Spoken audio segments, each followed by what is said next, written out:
RCM तेजस main के आज के सत्र में आप सभी का स्वागत है। हमें अभियान की हर गतिविधि के लिए फॉलोअप करना होता है। टीम में प्रोडक्ट यूज व खरीद की निरंतरता के लिए, क्लब्स की निरंतरता के लिए, साथियों को सक्रिय करने के लिए, नई ज्वाइनिंग को सक्रिय करने के लिए, सक्रिय साथियों को और बड़े परिणामों के लिए ऐसे कई सारे विषय रहते हैं जिनमें फॉलोअप की आवश्यकता रहती है। फॉलोअप जितना प्रभावशाली होगा उतना ही परिणाम अच्छा होगा।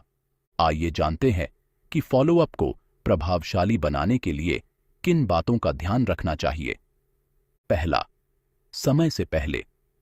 जलती हुई लकड़ी में और लकड़ी डालने से वह आसानी से जल जाती है, लेकिन बुझने के बाद लकड़ी डालने पर पुनः आग पकड़ना मुश्किल हो जाता है। हमारा फॉलोअप करने का समय बहुत महत्वपूर्ण हो जाता है। यदि सक्रिय साथी को निष्क्रिय होने के पश्चात या यूजर को खरीद बंद करने के पश्चात फॉलो अप करना प्रारंभ करते हैं तो हम अपनी मुश्किल बढ़ा रहे हैं। तुरंत अपने तरीके को बदलिए। फॉलो अप सक्रिय रहते हुए या खरीद जारी रहते हुए ही करना है तो फॉलो अप परिणाम ज्यादा देगा। दूसरा, सबका फॉलो अप। निरंतर ग्रोथ चाहिए तो टीम के हर साथी का फॉलो अप सुनिश्चित करना होगा। यदि हम कुछ साथियों को फॉलो अप के दायरे से छोड़ रहे हैं तो यह तरीका सही नहीं है। आपकी टीम बड़ी है तो आप टीम में कुछ सीनियर साथियों को फॉलो अप करने की जिम्मेदारी दें। आपका काम उनको फॉलो अप करना सिखाने का है, वह जिम्मेदारी जिनको दी है उनका फॉलो अप करने का है। इस प्रकार हम व्यवस्थित तरीके से प्रबंधित करें तो कितनी भी बड़ी टीम के सभी साथियों को फॉलो अप सुनिश्चित कर सकते हैं। वर्तमान में यदि हम अपनी सामर्थ्य के अनुसार जितना संभव है फॉलो अप कर रहे हैं, बाकी साथी छूट रहे हैं, तो तुरंत इस तरीके में बदलाव की जरूरत है। सबका फॉलो अप करने के लिए अलग अलग तरह की सूची हमारे पास होनी चाहिए, क्योंकि विषयानुसार फॉलो अप होना आवश्यक है। तीसरा, निरंतर व परिणाम आने तक फॉलो अप। किसी साथी का 1 या 2 बार फॉलो अप किया फिर छोड़ दिया तो वह किया हुआ फॉलो अप भी व्यर्थ हो जाएगा। इसलिए जिस विषय का फॉलो अप है उसके परिणाम आने तक निरंतर फॉलोअप जारी रखना होता है। यदि अभी आप ऐसा नहीं कर रहे हैं तो अपने तरीके में आवश्यक बदलाव लाइए। इसके लिए प्रथम फॉलोअप के समय ही अगली बातचीत का समय निर्धारित कर लें व अपनी सूची में नोट कर लें तो और भी श्रेष्ठ होगा। उदाहरण के लिए, राम अपनी टीम के साथी श्याम से बात कर रहा है कि अमुक 5 काम की जिम्मेदारी आप ले रहे हैं, मुझे पूरा भरोसा है कि आप बहुत अच्छा करेंगे। 3 दिन बाद शाम को हम पुनः प्रोग्राम रिपोर्ट पर चर्चा करेंगे। ऐसी बात करने के पश्चात 3 दिन बाद की तारीख व समय राम ने अपनी सूची में लिख लिया। इससे श्याम की भी जवाबदेही बढ़ेगी, जिससे उसके काम में गंभीरता आएगी और फॉलोअप भी व्यवस्थित तरीके से चलता रहेगा। चौथा, प्रभावशाली फॉलोअप। फॉलोअप शब्द समझने के लिए इस्तेमाल किया हुआ है। यह एक तरह से प्रेरणादायक तरीके से याद दिलाना है, यानी जिस विषय पर आप फॉलोअप कर रहे हैं उस विषय पर सामने वाले की रुचि आपके फॉलोअप के पश्चात और बढ़ जानी चाहिए। सामने वाले को किसी तरह का दबाव महसूस नहीं होना चाहिए।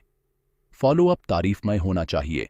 सामने वाले को उसमें अपना हित महसूस होना चाहिए। यदि आप विषय वस्तु पर केवल मुख्य फॉलोअप कर रहे हैं तो अपने तरीके में बदलाव लाइए और फॉलोअप को तारीफमय बनाइए। उदाहरण के लिए, पहला, आपने लिस्ट तैयार कर ली होगी। जल्दी ही आपके घर पर एक होम मीटिंग रखनी है।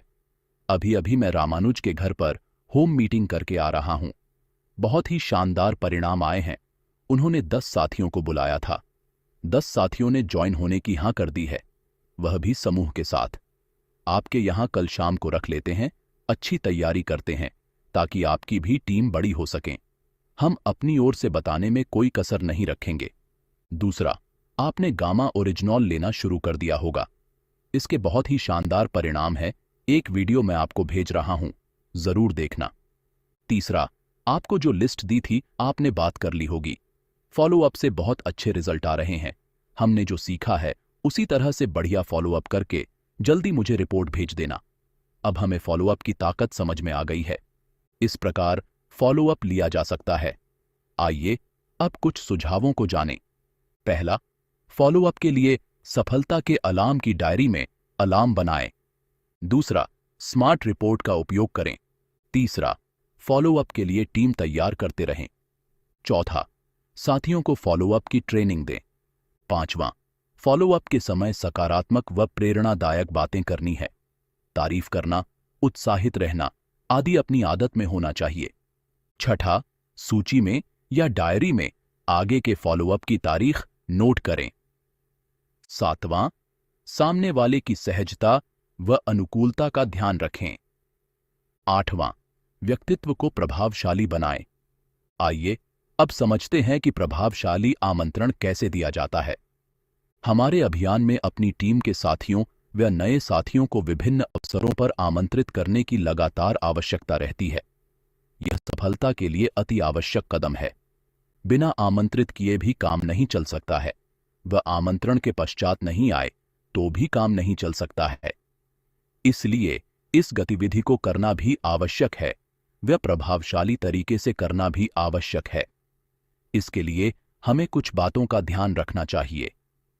पहला, ज्यादा को बुलाएं।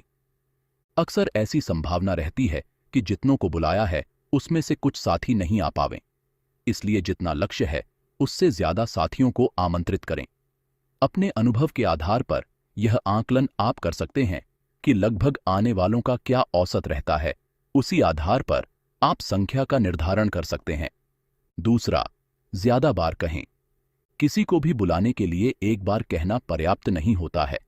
जिस गतिविधि के लिए बुलाया है वह जब से आपने कहना शुरू किया है उसमें ज्यादा लंबा अंतर है तो आप बीच बीच में याद दिलाते रहें। यदि बहुत कम अंतर है तो भी कम से कम 2 बार तो कहना ही है। तीसरा, तारीफमय आमंत्रण। जिस गतिविधि के लिए आप बुला रहे हैं उस गतिविधि की अच्छी तारीफ करते हुए आमंत्रित करें। आपने केवल सामान्य सूचना के जैसे कह दिया तो सामने वाला उस पर गौर ही नहीं करेगा। इसलिए प्रभावशाली तारीफ होनी चाहिए जिससे सामने वाले की उस गतिविधि के प्रति रुचि बने।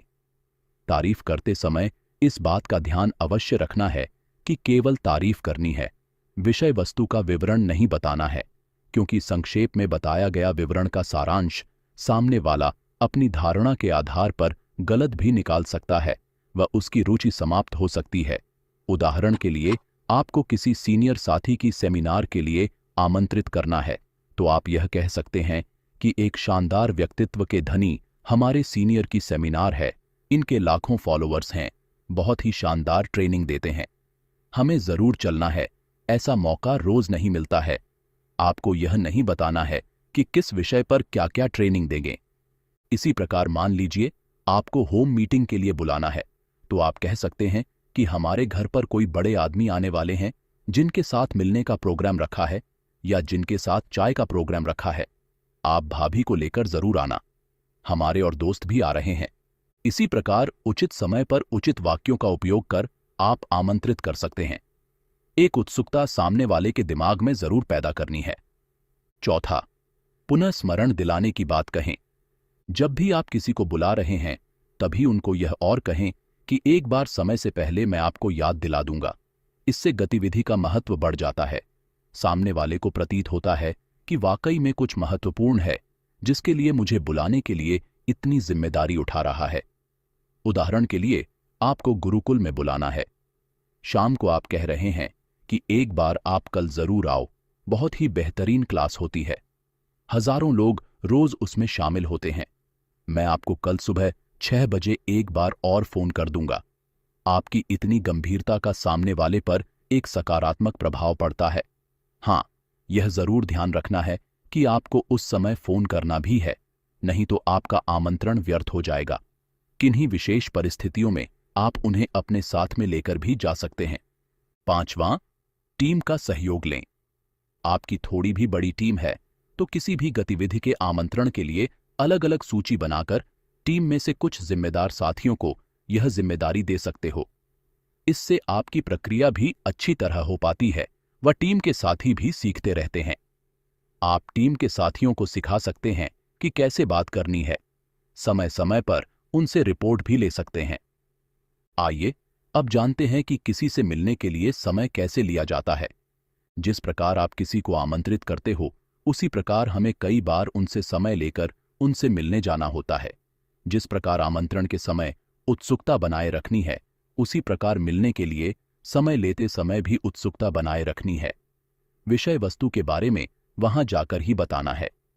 उदाहरण के लिए यह कह सकते हैं कि एक नए कार्य के बारे में आपसे राय लेनी थी, उसके लिए मैं आपसे मिलना चाहता हूं, या इसी प्रकार से अन्य कोई बात कह सकते हैं।